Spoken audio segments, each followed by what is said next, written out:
Company के अधीन governor general का 62 सर जॉन मैकफर्सन 1785 से 1786 ईस्वी तक इसे अस्थायी गवर्नर जनरल नियुक्त किया गया था।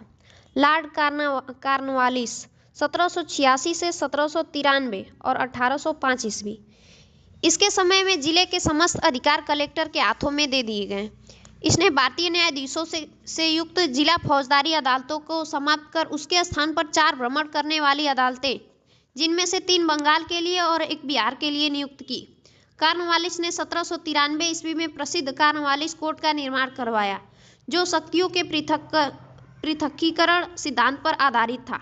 1793 में एक विनिमय के द्वारा जिला कलेक्टर की उसकी न्यायिक शक्तियों से वंचित कर दिया गया, केवल संग्राहक अभिकर्ता बना दिया गया। पुलिस कर्मचारियों के वेतन में वृद्धि के साथ ही ग्रामीण क्षेत्रों में पुलिस अधिकार प्राप्त जमींदारों को इस अधिकार से वंचित कर दिया। कंपनी के कर्मचारियों के व्यक्तिगत व्यापार पर प्रतिबंध लगा दिया। जिला में पुलिस थाना की स्थापना पर एक दरोगा को इसका इंचार्ज बनाया। भारतीयों के लिए सेना में सूबेदार, जमादार, प्रशासनिक सेवा में मुंसिफ, सदर, अमीन तथा डिप्टी कलेक्टर से ऊंचा पद नहीं दिया जाता था। इसने 1793 ईस्वी में स्थायी बंदोबस्त की पद्धति लागू की, जिसके तहत जमींदारों को अब भू राजस्व का लगभग 90% 10/11 भाग कंपनी को तथा लगभग 10% 1/11 भाग अपने पास रखना था। अस्थायी बंदोबस्त की योजना जॉन शोर ने बनाई थी। इसे बंगाल, बिहार, उड़ीसा, बनारस और मद्रास के उत्तरी जिलों में लागू की गई थी। इसमें जमींदार भू राजस्व की दर तय करने के लिए स्वतंत्र थे। भू राजस्व वसूलने की 2 व्यवस्थाएं रैयतवाड़ी और महलवाड़ी थी। रैयतवाड़ी व्यवस्था किसानों के साथ व्यक्तिगत रूप से किए गए लगान समझौते को रैयतवाड़ी कहा गया है। इस व्यवस्था के अंतर्गत ब्रिटिश भारत की 51% भूमि आई। 1792 में रैयतवाड़ी व्यवस्था बरामहल जिले में पहली बार कर्नल रीड द्वारा लागू की गई। 1820 में यह व्यवस्था मद्रास में लागू कर दी गई और इसे सुचारू रूप से चलाने के लिए मुनरो को मद्रास का गवर्नर नियुक्त किया गया। 1825 में यह व्यवस्था बम्बई में लागू कर दी गई तथा 1858 तक यह व्यवस्था संपूर्ण दक्कन और अन्य क्षेत्रों में लागू कर दी गई। इस व्यवस्था की मुख्य विशेषताएं निम्न थीं। सरकार और किसान के बीच कोई बिचौलिया वर्ग नहीं था। भूमि का स्वामित्व किसानों को दिया गया, जिससे वे भूमि का विक्रय कर सकते थे और गिरवी रख सकते थे। लगान की अदायगी न होने पर भूमि जब्त की जा सकती थी। लगान अदायगी की प्रत्येक 30 वर्ष बाद पुनर्समीक्षा करने की व्यवस्था की गई थी। राजस्व के रूप में किसानों के उपज का 1/2 भाग देना था, जो धन के रूप में देना होता था। महलवाड़ी व्यवस्था, महल से तात्पर्य है जागीर या गांव। इस पद्धति में सरकार ने राजस्व के लिए कृषकों से सीधा संपर्क नहीं किया, बल्कि गांव या जागीरों के मुखिया या लंबरदार को राजस्व वसूली का आधार बनाया। 1822 में यह व्यवस्था प्रारंभ की गई। यह व्यवस्था गंगा की घाटी, आधुनिक पश्चिमी उत्तर प्रदेश, मध्य भारत के कुछ भाग तथा तत्कालीन संपूर्ण पंजाब में लागू की गई।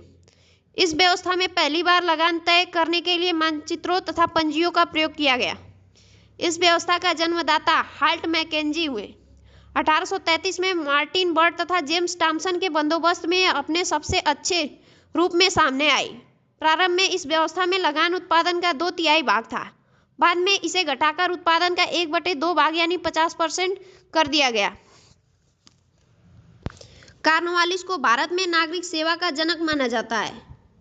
सर जॉन शोर 1793 से 98 ईस्वी तक इसने हस्तक्षेप नीति अपनाई। इसी के कार्यकाल के दौरान 1795 ईस्वी में बंगाल नियम 21 के तहत नवजात कन्याओं की हत्या किए जाने की बाकी हत्याओं के समान ही अपराध घोषित कर दिया गया।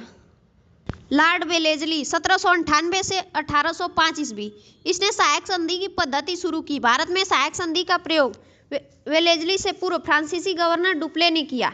सहायक संधि करने वाले राज्य थे हैदराबाद, मैसूर, तंजौर, अवध, पेशवा, बरार एवं भोसले, सिंधिया और अन्य सहायक संधि करने वाले राज्य जोधपुर, जयपुर, मच्छेड़ी, बूंदी तथा भरतपुर। इंदौर के होलकरों ने सहायक संधि स्वीकार नहीं की थी। टीपू सुल्तान चौथे आंग्ल मैसूर युद्ध 1799 ईस्वी में मारा गया। इसी के शासनकाल के दौरान 1804 में नियम 3 के अंतर्गत शिशु वध को बाकी हत्या की तरह मानते हुए दंड का प्रावधान कर दिया गया। इसी ने 1800 ईस्वी कलकत्ता में नागरिक सेवा में भर्ती किए गए युवकों को प्रशिक्षित करने के लिए फोर्ट विलियम कॉलेज की स्थापना की, जो 1854 तक अंग्रेजों को भारतीय भाषाओं की शिक्षा देने के लिए चलता रहा। 1806 में भारत भेजे जाने वाले प्रशासनिक अधिकारियों की शिक्षा और प्रशिक्षण के लिए इंग्लैंड में हेलेबरी में एक ईस्ट इंडिया कॉलेज खोला गया, जहां नवयुवक प्रशासकीय अधिकारियों को 2 वर्ष का प्रशिक्षण देने की व्यवस्था की गई। यह स्वयं को बंगाल का शेर कहा करता था। लॉर्ड कॉर्नवालिस का 1805 तथा दूसरा कार्यकाल शुरू हुआ, परंतु शीघ्र ही इसकी मृत्यु हो गई।